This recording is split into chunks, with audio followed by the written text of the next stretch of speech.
I'm starting this episode by just immediately logging on to Kody Brown's Instagram, Uh-huh. which is the But only one I haven't looked at out of all of them. it's a little bit of a And letdown. it is, but it's also exactly right. Like one photo of his kids, and it's just, or maybe it's great. Those are grandkids. Perfect. A Ronald Reagan quote and picture, and then like a couple of like little text pictures that are like Some talking word about his art. divorces. Oh no, he's grieving on Christine, Instagram. yeah, Christine's decision to leave comes with a great deal of sadness. Anyway, I just had to check that out. Oh, that is actually spot on for season 17, Kody Brown. He's repping himself on Cameo. A Kody Brown cameo. Oh my gosh. I would genuinely, I'm tingling. yeah. How much do you think? Look it up. I'm looking it up right now. Hold on. Kody Brown cameo. Come on. $150. That is so worth it. Dude, a live video call for 297. Okay, that's a little creepy. That's kind of awesome. Have you ever done a cameo before? Because I have. Oh yeah. So when you order it, right, like you get to like put in a little request for what they talk about. I would love to be like, Kody, can you please explain yourself? I know. I want to like say something like kind of neutral, but also trying to strike a nerve. I want him to get mad at me. Be like, have you ever heard of a persecution complex? Now that you're a monogamous because of your other wives left you. Anyway, hey everybody. Welcome to Please Bless This Podcast. This is the podcast where two sisters talk about all things Mormon and pop culture. And sometimes friggin' sister wives. I'm Elisa. I'm Katie. I love how last week we were talking about like, this is season 2, you know, it's gonna be like fun and light and sustainable for us and yada yada yada. And then we proceed to watch weeks of Sister Wives. Yeah, it was intense, but honestly I found myself feeling a lot more like personal investment, personal interest. Like I thoroughly have enjoyed watching Sister Wives. Same. And I wasn't totally sure that I would. Like I knew I was like, I'm gonna get into this. Like I know these people, these are weird people, but I didn't think I would like enjoy it as much as I did. Cause you know, and even our listeners might know, like I'm not like the biggest reality TV person. I kind of like fall out with it after a couple episodes. I get a little bit weird with reality TV. Not with the Browns, man. They kept you coming back for more. In. Time well spent. Had you never watched an episode before? Oh no, I definitely had. Yeah, okay. I was familiar with them. But it also helped that there are 17 seasons out, just available to watch. And I love that kind of viewing where you can like bop around. I was just hopping around. You know? Yeah, I watched the show originally when it first aired on TLC in, I think season 1 was in 2010, because 2010, everyone had TLC in 2010, you know? Yeah. But then over the years, you didn't have cable anymore. You were paying for streaming. It just got lost in the shuffle. So once HBO Max became Max and TLC shows showed up, I was like, hello, old friends. How have you been? And they've been crazy viral on TikTok this past year because season 17, the most recent season, was so explosive and just blew everything up. So I'd seen a lot of what's been going on, but watching it, oh my word, what a treat. Watching the dissolution of their beautiful union. I don't even know where to begin because there's so much to talk about. But for our listeners who've never watched it, what's like the most basic summary of the show? The Katie summary, please, is Kody is the patriarch of the family, considers himself very much the patriarch. He would love it that I called him that. Yes. Let's put it that way. You're giving Kody him is respect. right, the respect he deserves. He is a goofball blonde man. He's a polygamist and he has several wives. Now, he wasn't like polygamy from the get-go. He was originally a tradish LDS Mormon, served a mission, and then he married Mary, his first wife. And then pretty quickly, within the first couple of years of marriage, he added a second wife, Janelle. And then a couple of years after that, Christine, the third wife. And then many, many years later, like more than a decade later, right? Yeah. Robin, the fourth and final wife, was added to the mix. Now, I mean, we could get real specific, but he had lots of kids with these women. He had a total of 18 kids. And as you can imagine, it's a fucking nightmare. It's crazy. It's a crazy thing to do. For everybody, miserable for the wives, gotta be miserable for him at the end of the day. At this point, he's pretty openly like, I hate this. This sucks. Yeah. Yeah. But yeah, they lived like seemingly happily for quite a long time, until in the past few years everything just kind of fell apart. Christine, the third wife, was the first to go. Things around COVID time got really jacked up for them as a family. They were all living in separate houses, which is so weird. Like, if you're going to be polygamous, like, you just have a bunch of wives all over the place. And they've been living in separate houses for a long time. But, and before they moved to Arizona, the houses were at least on the same cul-de-sac. But now they're like spread out around town. It's just gotten to be too much to handle. Kody's getting older. It's a lot to be going around everywhere, spending time with everybody. The kids are getting older. It's just harder to keep tabs on everybody, and things have blown up spectacularly. So that's the basics of the show. But man, I mean, I could talk Sister Wives at this point. Yeah, we could just be the podcast. Like, for sure, it's all we ever talk about again. So I was telling Elisa before we hit record, I was like, we should just talk about each of your tabs that you have open, because you obviously have 75 tabs open. I do. Let's get into a few of the tabs that I have open. So I really wanted to get into Kody Brown's family history, because like Katie said, he grew up a traditional Mormon, went on an LDS mission, and then is like, I'm a polygamist. So the real origin of that is his dad, later in life, when Kody was a teenager, decided, oh, I'm going to be a polygamist. And they like lived on a ranch in like somewhat rural Wyoming. I mean, all of Wyoming is somewhat rural. And I think there is like a pretty strong polygamous community up there. And I don't know, if you're a hardcore Mormon in a semi-rural place with a strong polygamous community around you, it's like a short trip to polygamy, I feel like. Right?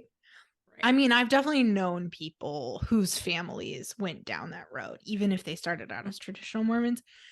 So that's what happened with Kody. One little tidbit I found, though, I was reading Kody's dad's obituary, and at the end it's like he's, you know, like his living posterity includes his wives, and I was like, that's how I first found out about it. So I dug into that. What I learned was that one of his wives, one of the women that Kody's father married when Kody was a teenager, is Janelle's mom. Yikes. So Kody and his second wife Janelle are what are considered spiritual step siblings, because their parents got spiritually married, which is what they call it when a polygamist non-legally marries other wives. That was not terminology I knew growing up in the church until I was a Mormon missionary and we were teaching this woman, and she mentioned her spiritual husband, and I was like, excuse me?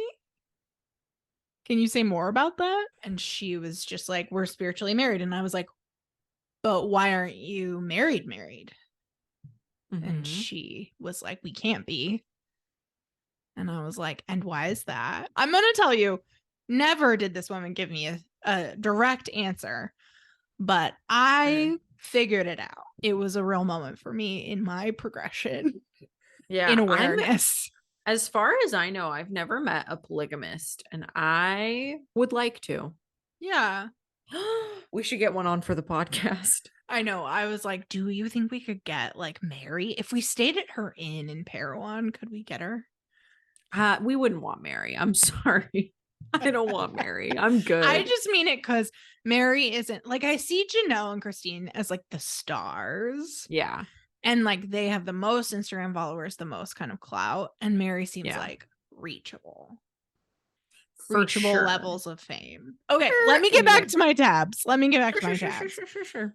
I also did a deep dive into family search because we have a line of our family tree that is Browns. And Katie was like, do you think we're related to Kody Brown? So I dug into like Kody Brown's family tree. I found like his father on family search. I dug into our family tree. I traced it back to the mid 1600s where they were living in neighboring villages in Scotland. And then Kody Brown's family tree abruptly ends on family search. Lousy. So I think we feel comfortable saying we're related to Kody Brown. The other tab I have open that was most useful to me is the Wikipedia article for the Apostolic United Brethren, which is the branch of Mormonism that Kody Brown's family was a part of. I don't know if they still are. It's unclear. It's a little confusing. They're certainly not like actively practicing this religion because they don't live among these people, so they're not like going to church services with them. And like Christine has said, she no longer believes in any of this. Mm-hmm. I don't know where Mary stands. It seems like Janelle still believes in it, and that Robin does, and that Kody has maybe gone back and forth. Mm-hmm. But basically, they believe in the Book of Mormon. They believe Joseph Smith was a prophet. They believe that John Taylor had this revelation, right, where he like supposedly saw Joseph Smith and was told like the church has to continue practicing polygamy no matter what. And so this group, the Council of Friends, splintered off and continued practicing polygamy, often in secret. And that created all these other splinter groups, including the AUB. Another little family connection for us, because as we've talked about on the podcast, John Taylor is our great-great-great-grandpa. He was he's the apex of it all. He sure is. He's the granddaddy of the Brown clan, ultimately. So I was gonna say, I wanted to mention, because obviously there's a religious, friggin' nucleus to all this, but like, is there? You know what I'm saying? From day at this one, point, it doesn't seem like it. I am feeling like from day one it was unclear. It's like, so obviously you guys are some branch of fundamentalist Mormon, and they talk about it. But like, I am seeing little to no evidence. I'm seeing, and my theory was that maybe TLC was like, let's take it easy on the religious stuff, because like, you literally, like, I don't know, just coming from a Mormon background, there's like, you walk into an LDS home and there's like paraphernalia. It's everywhere. And you go into their homes and there's some Jesus-y stuff. Yeah. Sure. But like, mostly really. in the house they lived in Utah in the first season, you had a sense of like a Mormonness to it. There was like Jesus stuff around. The way they kind of talked about things and their commitment to each other, and they use the words like covenant a lot and like very Mormon terminology. But it does seem to have faded away quite a bit. I also remember an episode in an earlier season where they show them having like a church service in their home after they moved to Vegas. And, it's like Kody running the meeting, and it's just his family in it. And then Robin gave a talk about like chastity Yeah. That was and wild. I forgot about that. yeah. Oh, Wasn't it Robin. that she had like a necklace or like a jewel or something and it was meant to represent her purity And she and it threw it on the and ground. she gave it to somebody Mm-hmm. And they and threw it on the ground. They broke yes. it. They And destroyed it. and she could never it was lost forever or Because it whatever. was a gift that she was supposed to give to her husband, Yeah. Kody. Oh, but then she like was cleansed by the atonement, so she could give it to I don't remember. Let's be honest, the object Mm. lesson was shaky, but Mormon. More Oh, yeah. familiar. Yes, Mormons love an object lesson. They love a shaky object lesson. The shakier, the better. What's your favorite Mormon object lesson? I am thinking the glove. Say more. I'm remembering the glove. I'm not remembering the lesson. Was it about like Uh, bodies and spirits or I something? think it's a spirit thing. Yeah. Yeah, yeah, Like yeah. your spirit is your hand, the glove is your body. Body. When you die, the glove comes off, but you're still. I don't. Something like Are we that. butchering this? Yeah, somebody chime in. Yeah. Feel free to, call us out in the comments. But Yeah. Do you have a favorite object lesson? um, I mean, the classics are like the one where a kid goes up in seminary and he's like doing push-ups or whatever, and he's not allowed to stop, and he's like suffering, and everybody's like, don't make him do any more, teacher. This is so cruel. We can't watch this anymore. And it's like, this is just like Jesus. He took on the suffering for all of you. I mean, like terrible things like that. Is that the classic? Or like, well, or like the kid has to hold he has to hold his arms outstretched and he has a bunch of hymn books resting on him. Sure. And he has to hold him up, but it's getting really Mm. hard. And someone's like, let me help him. And the teacher's like, nobody can No. help him. Okay. He has to Yeah. bear this burden for all of us. That's awesome. That Yeah. makes me want to be a seminary teacher. I want to do Just shit to like that to manipulate the teenagers. shit of a bunch of kids. Yeah.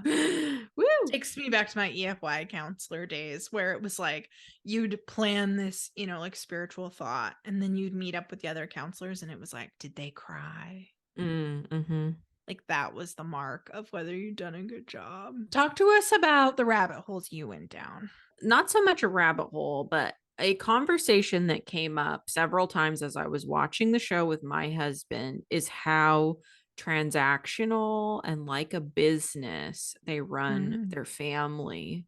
Even down to, do you remember when they're talking about a mission statement? Oh, I do remember that. The way that Kody is able to, like in the later seasons, just like put wives on the back burner and like ice them out. And he's the one who's like, they're playing games with me or whatever. It's like, dude, you are being the worst. You're like withholding your time and attention in really like intentional ways to get what you want. Mm-hmm. Yeah, I can see what you mean about the whole like transactional business thing. Even when it was like early days and they were describing their family as functional, Mm-hmm. the way they described that functionality was in terms of like this seeming equality in time, money, attention. Mm-hmm. It was like, well, I just spend every third night with each of them back when there were only 3 of them, right? And Mm-hmm. it wasn't about like feelings of No. love or devotion or even affection. Mm-hmm. It was about like duty and a kind of Compliance. calculation of equality. Yeah, and it's like Quote a unquote. loyalty to the system. Yes. Like you have 100%. to work the system together and you can't fall out of line and gum it up for everybody else. Like we just have to stay in harmony. It's totally crazy. And like to jump back to like the early days, anybody who's in a long-term relationship, like nothing is 50-50, nothing is equal. It can be hard, like with busy lives, to share like a healthy, equal enough division of labor in a home. Mm-hmm. Imagine dividing that like 3, 4 ways, 5 ways. Yeah. Um, it's just stupid. It's a really, really stupid way to try to run a home and have a relationship and have kids. That is like one of the darkest things to me. Like, I just had my second child, and in the first few months, I remember saying several times, like, I can't imagine having more than this Mm-hmm. because I don't feel like I could give enough attention to that many kids. There are a couple episodes in an earlier season where some anthropology grad students from UNLV come to like study the Browns. They like live with them for several days and observe them and interview them. And those episodes are fascinating. But they talk about like, I think they straight up ask, like, do you worry about like bringing all of these kids into a family and whether you're able to provide them with the kind of attention and affection that they need? Mm-hmm. And it's like very, everything gets really glossed over. Like, oh, the kids are so happy, the kids are so loved. And I'm Mm-hmm. not saying they weren't. I think Yeah. that a lot of kids from that family speak positively about their experience growing up. I'm not Mm-hmm. pretending they didn't have a good experience. But it's clear, especially now, as the kids are getting older and they're more spread out, that Kody's attitude is not, I'm the father, and so it's up to me to extend effort towards my kids. His attitude is, they should come to me if they Mm-hmm. need me. Right. And if they're not coming to me, I'm offended. I'm offended. It's the same attitude he has towards his wives. Mm-hmm. He is like, things are bad between us and you need to fix it. And I am going to make it as hard as possible as I can for you to do that. But you have to do it. And if you don't, then it's over. And Mm-hmm. I'm going to be hysterical about it, you Mm-hmm. know?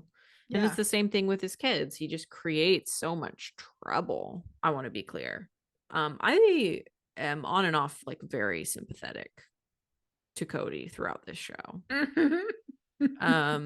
He is an idiot, a character. I think he's an actor. Yeah. Oh, yeah. He's putting on a His line show. delivery on it's like a knife in the kidneys. The sacrifices I made to love you, wasted. Nailed it.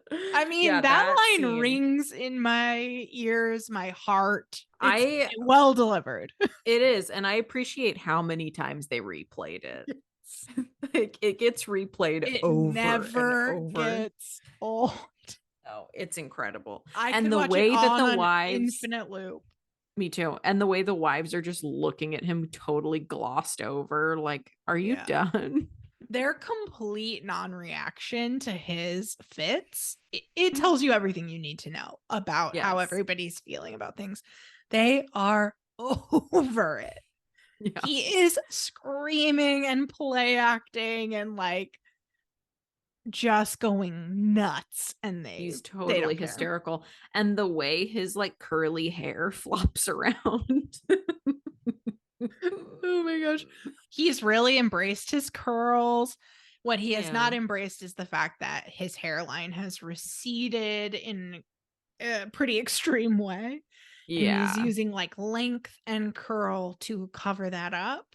Mm-hmm. But man, those curls are defined. He's doing an incredible job. He clearly has someone in his life who is really caring for his hair in the salon. Mm-hmm. That is apparent. But yeah, I was thinking if he shaved his head, I think he'd look incredible. Yeah, he's got a good kind of face structure, I think, to handle that. Yeah. Back to the larger point. Feeling sympathetic towards him. I Sure. I think one of the reasons this show has been around for as long as it is you go into it expecting to easily write off these people as like zealots and lunatics, Mm-hmm. and you find that they're real people mostly. Mm-hmm. And that you can kind of like them. Mm-hmm. And for me, that was like surprising me again and again and again. Like, I don't know, I kind of like them. Like, I'm kind Yeah. of rooting for him. And polygamy, what a mess. But like, I don't know, they seem okay. And then things fell apart. No one on the show has a kind of more devastating journey for me than Mary, because Mary is the first wife, came from a polygamous background, but definitely struggled with it because she knew what it was like to be monogamously married and seemed to be really happy with that. Like, it seemed like she and Kody really loved each other. And then they brought more people in and it was hard. Also, when they brought in Janelle, Janelle had been married to Mary's brother and got divorced. So weird. That's a whole conflict we never learn much about. And then, Mary has a child, has Leon, has a miscarriage, and is otherwise not is struggling with fertility.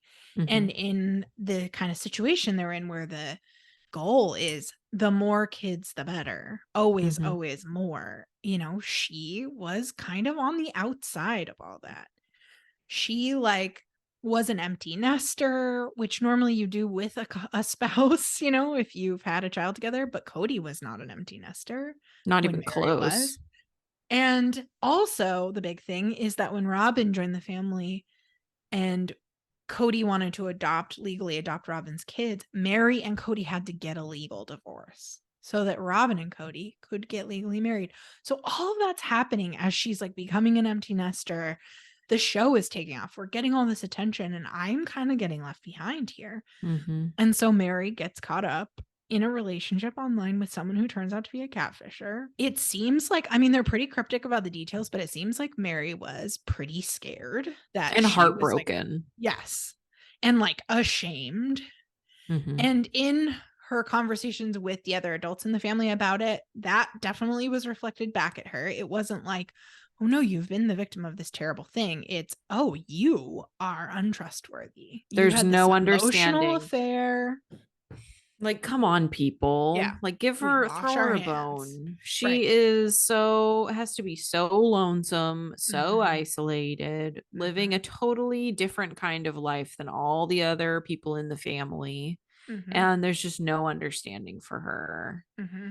And even just like her personality type from the beginning and just who she is, she doesn't really fit in, Mm-hmm. And so I don't know, there's just like a deep sadness with Mary that you can like Yes. just see it in her face. I know. Very And sad. then because of the whole catfishing thing, Kody distanced himself. He's saying on the most recent season in his little one-on-ones, like, I don't even consider myself to be married to Mary anymore. But he's never said that to her. He's just like letting her kind of hang on the sidelines while mostly ignoring her. They apparently don't have any kind of romantic relationship and haven't for years. Hmm. He doesn't stay at her house ever. And she's waiting. Yeah. She's just hanging around hoping. Do you have the quote where she says like my strength is like Oh, waiting around for Kody, oh, basically? my strength is sticking around and seeing if Kody decides to work on our relationship. Ooh. That honestly, when Kody said, like, I don't even consider myself married to Mary, if she were to find another man and want to leave, like, I wouldn't put up a fight. That's like the nastiest, meanest Mm-hmm. thing. He's Yeah. so wrong for that. Mm-hmm. And But Mary not, is saying that in the context, though, of criticizing Christine, because Mhm. Christine leaves Kody in large part because she says, like, you say you don't want an intimate relationship with me anymore. Because apparently that's a thing Kody says to his wives. What a dick. Yeah. And she's like, if you don't want that with me, why would I stay? Like, I'm not here trying to like be in a half marriage. Like, if we're not doing this, then I'm gonna go. And Mary's like, oh, can you believe her thinking that that's so terrible? I mean, I've been sticking around in those conditions for years. Right. It's the classic boomer mentality. I've had to suffer. Yeah. So that So why won't means you? that everyone must suffer. I feel like we have to dig into like the big conflict of season 17 though. Like Christine's leaving, Janelle's leaving. Mm-hmm. Kody and Robin are like, what? We haven't done anything wrong. We're being so persecuted. Yeah, this is just terrible. And Robin, she goes Yeah. like Robin. I feel like we haven't really touched on Robin. Robin was the No. fourth wife. She came in much later. She had been married previously and she had 3 kids. And Kody divorced Mary, married Robin, adopted her kids. And then they And had 2 more kids together. then they had 2 more. And from the beginning of their relationship, like it's pretty obvious that Robin is the favorite. Mm-hmm. And I think a big part of that is to Robin's credit, like she plays the game. Like she is a really productive part of the whole business of that family. You know, Mm-hmm. she and the way that she talks to her sister wives as they're struggling, where she's like, just please stick it out with me. It's very Mm-hmm. much like, don't screw this up. Like, we need to keep this machine running. It's not like, I Mm-hmm. love you. No. I can't live Or I without even want to be you. friends with you. It's No. we have to stay committed to this role we've agreed to Mm-hmm. Right. at any cost. How dare you not Yes. pay this cost? And it's just because that's what they're taught in Mm-hmm. their religion. You can't just decide to leave. You have Yeah. to figure it out.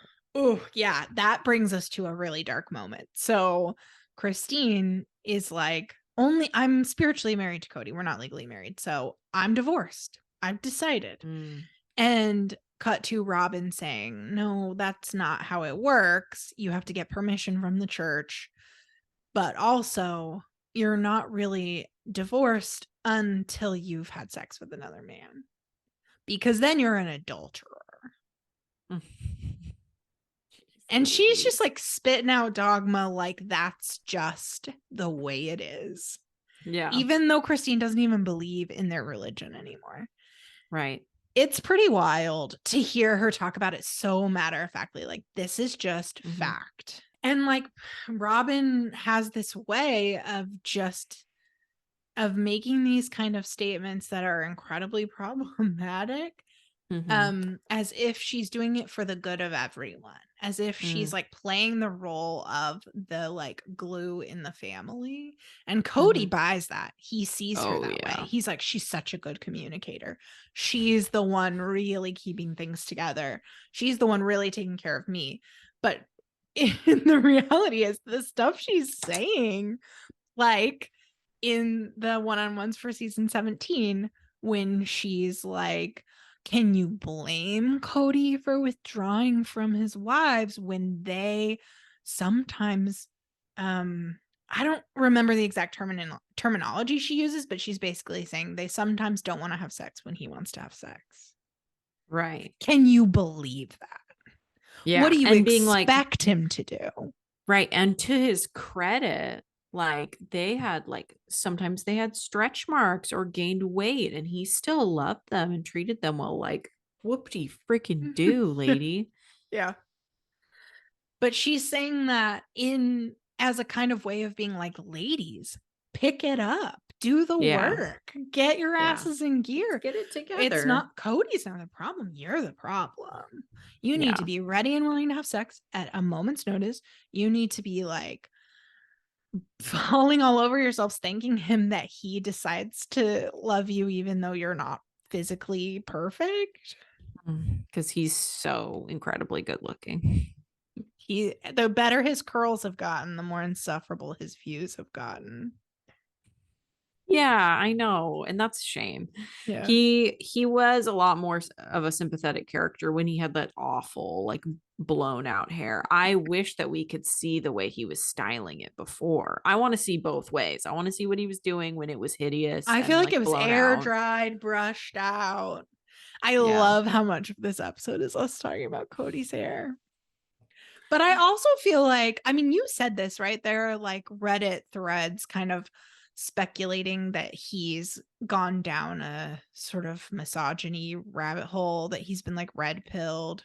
Because Mm-hmm. all of a sudden, I mean, it's not like it was never there, but he is obsessed with, I'm the patriarch, I'm the man of the Mm-hmm. house, I deserve respect. Why Mm-hmm. am I not getting like compliance and loyalty? Is Mm-hmm. his like code word for these women think they get to make decisions and they get to talk back to me? Like, Mm-hmm. how dare they? And the way he talks about divorce, there's one time where he talks about how like men these days really get screwed over in divorces, Mm. blah blah blah, which my ears perked up quite a bit at that. But yeah, and even when like the wives are like moving into new quarters and it's not like a very convenient setup for him. He like takes it as this huge affront that there isn't enough room for all of his shit. Mm. I kind of want to address the fact that it's really weird for a man. I mean, I understand that this is the tradition within like, fundamentalist Mormon polygamy, but he really does not have like his own place at all. Like, there's Mm-hmm. no place where it's like his bed, his closet. He doesn't Mm-hmm. have like, doesn't ever seem like he has even like a chair. Except Like, I maybe at just can't, Robin's. except, yeah, at this point at Robin's for sure. Mm-hmm. But I just can't really imagine living life that way.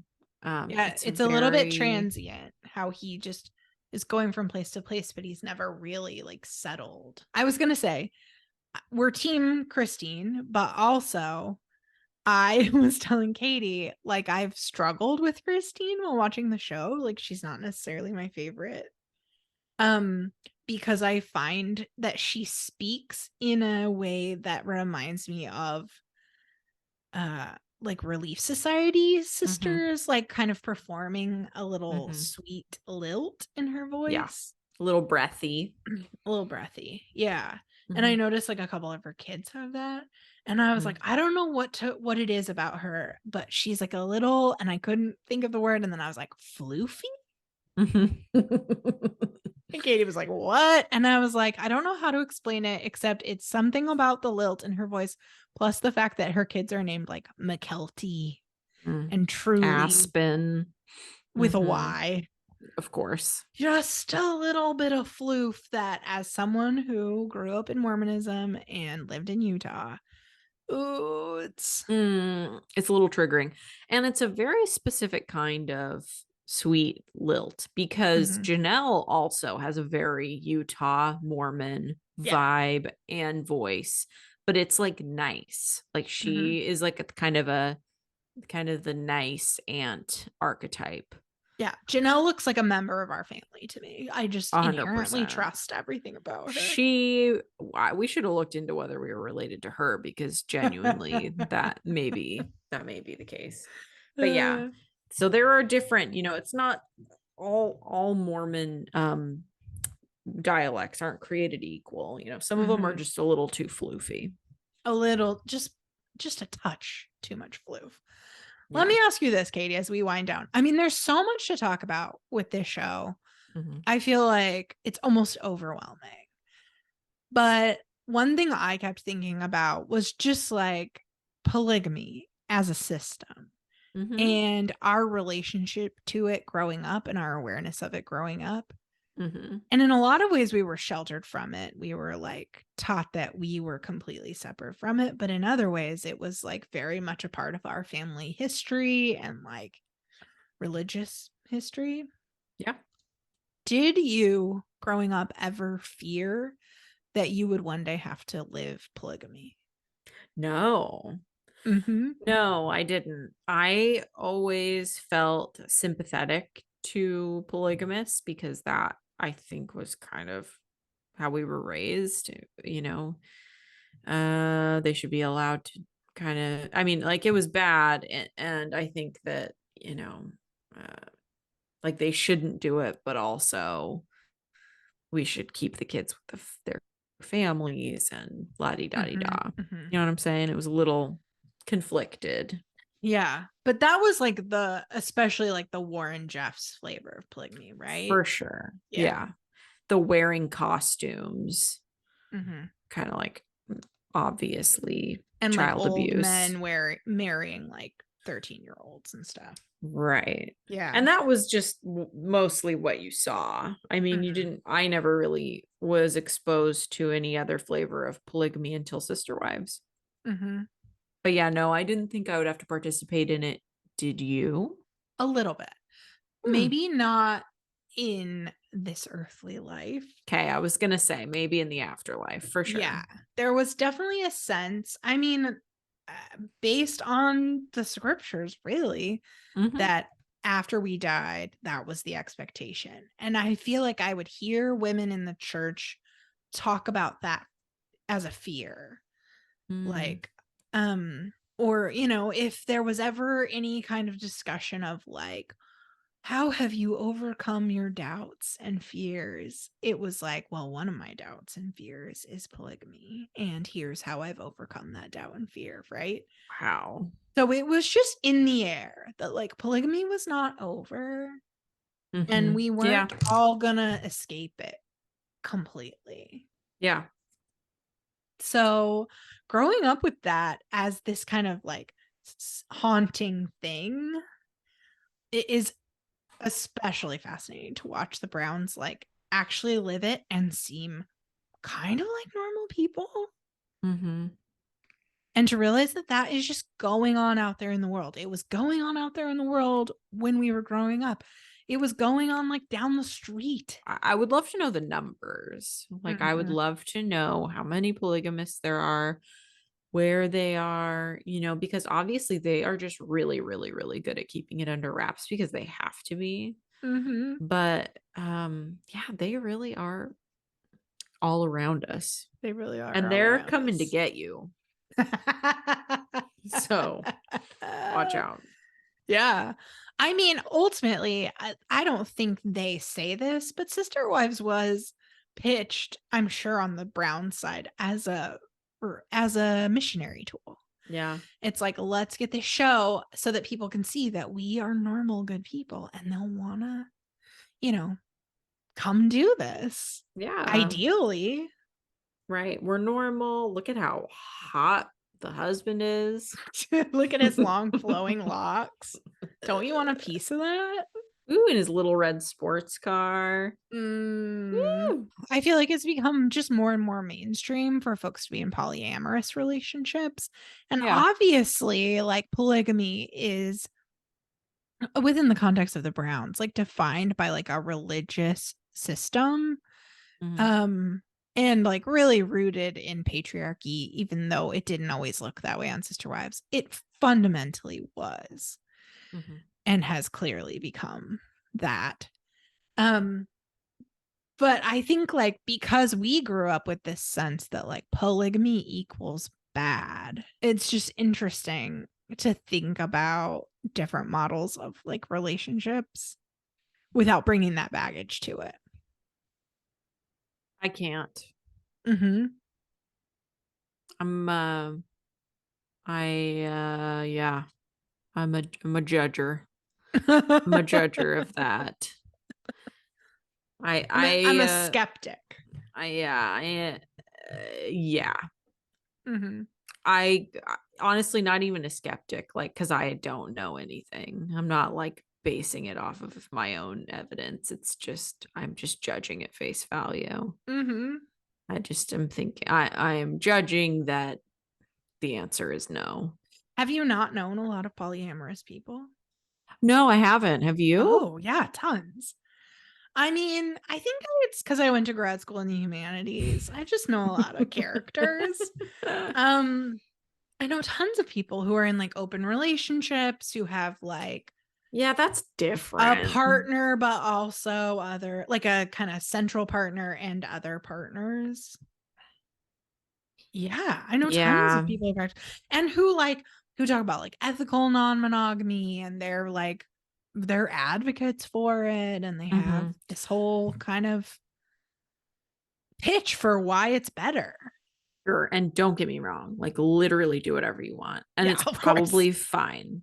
But Hmm. like I just feel like most people, and I don't think like everybody needs to be monogamous or anything, but I think that like most people, even like those who say that they don't, like Mhm. they do want monogamy.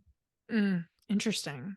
Like in the case of these women on Sister Wives and Kody, I think Mhm. Kody wants monogamy. I think that he enjoyed the spoils of polygamy when he was young and virile Mhm. and then got tired of that. That's not Mhm. worth it anymore. I'm not that interested in like the like sexual payoff and all the Mhm. attention. He's like, now he's basically monogamous. Mhm. And like, yeah, and all these women, I think in retrospect, like if you ask Christine, she'd be like, yeah, I wish I just wanted to be monogamous. Like Yeah. they just didn't know, you know? But that's people who made those choices within a system that told them that was the choice to make. Yeah. So it is But different there are all sorts of when, systems. sure. There No, are all sorts 100%. of pressures, all sorts of guys with eyebrow piercings who are trying to, you know, convince you of things. All sorts of guys with curly hair trying to talk you into stuff. Yeah. With 45-minute curly hair routines. Just Yeah, no wonder he doesn't have time for his kids anymore. I mean, he is like dunking and plopping and diffusing that hair. oh He's man, I got so know. much to do. He has to find his like his favorite satin pillowcase. He's like, I can't find my satin pillowcase. My Oh hair's gonna be no, fucked my up. satin pillowcase is at Robin's. I gotta go back. And they're all like, Robin is the favorite wife. Yeah, I he's like, knew it. sorry, I'm tired. I'm just gonna stay at Robin's. And they're like, damn it, Kody. But it's really just about that satin pillowcase. It really was all along. We cracked it. Well, this has been quite a ride. Thanks for listening, everybody. I suspect we'll have more to say about Sister Wives down the road because Mm-hmm. Not over. it's a lifestyle at this point. um but follow us everywhere at Please Bless Pod. Send us any episode ideas or comments or corrections about things that we've said here today Please. at pleaseblesspod@gmail.com. Definitely like rate and review on Spotify and Apple Podcasts. We love that. Mm-hmm. And we'll see you next time. And please bless this podcast. Ugh, amen.